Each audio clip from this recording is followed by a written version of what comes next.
What are the challenges in terms of diagnosis then? How do you parse this out? Someone comes to you and says, "Doctor, I hate my headaches. They're terrible." How do you tell the difference between, no, that's a headache and that's a migraine? What do you do? I think time is the biggest challenge that physicians have, because to take a history requires time. Not a lot of time, but it does require time. It requires some engagement with the patient and to ask a series of questions. There is actually a short form to do this, so-called ID migraine, where one can ask about headache, disability and light sensitivity, and ask just a few simple questions. In essence, a little bit of time spent will usually dissect out the diagnosis. What do patients complain of? Well, I would like to add to Dr. Goadsby's comment that please do.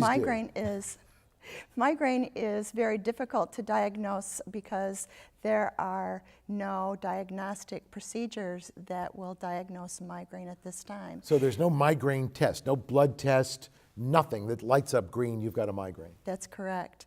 And many people think that they have a sinus headache or a tension headache, or maybe they're using too many NSAIDs. They're using them every day and they have a rebound headache from using too many NSAIDs. So it's very difficult.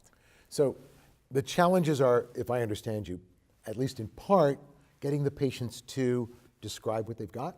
Exactly. Actually getting the person in to see the physician, because many people who have migraine are not diagnosed, and not through the fault of physicians, but also because they're not presenting themselves to their physician's office with something as trivial as a headache, right? Well, migraines are not trivial. No, I'm being facetious. No, I understand. And I was just going to add to that too, that it's also an access issue at times. It's hard to get in to see the doctor at times, and I think people put it off, and for various reasons, like you suggested. But I think there's also, on the part of our systems, there's some challenges we face with terms of access. Let me get one more definition on the table and off the table. Migraine versus something called cluster headache. What's a cluster headache?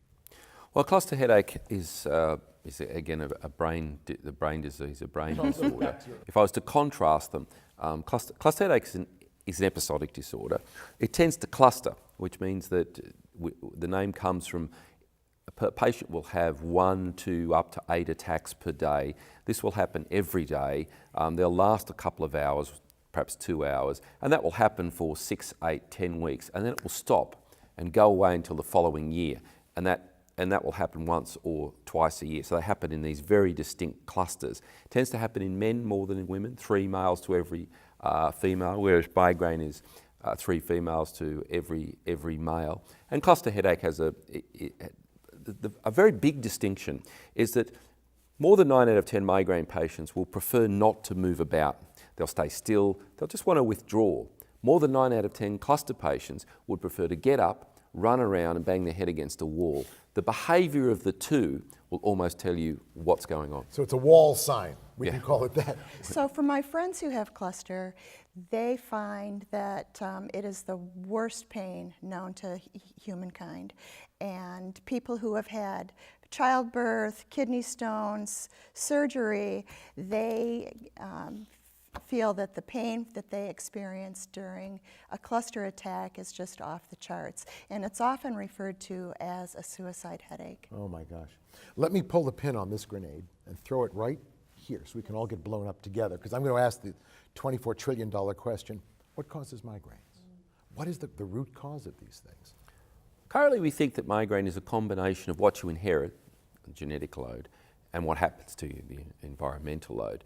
I think most of us in the headache field think that it's more or less impossible to have a migraine unless you've got the genetic material, so to speak. Okay. So the very strong family history. It's very unusual not to be able to dig around and find a parent. And if you can't find it on mum or dad's side, a useful place to look is on dad's mums, because it tends to skip males a little bit, and that's probably because of hormonal change. So it's really, I tell patients that, if you've got migraine, it's a poor choice of parents. I was going to say, this sounds like a Freudian explanation. Blame your parents. Something like that. It all goes back to your early training.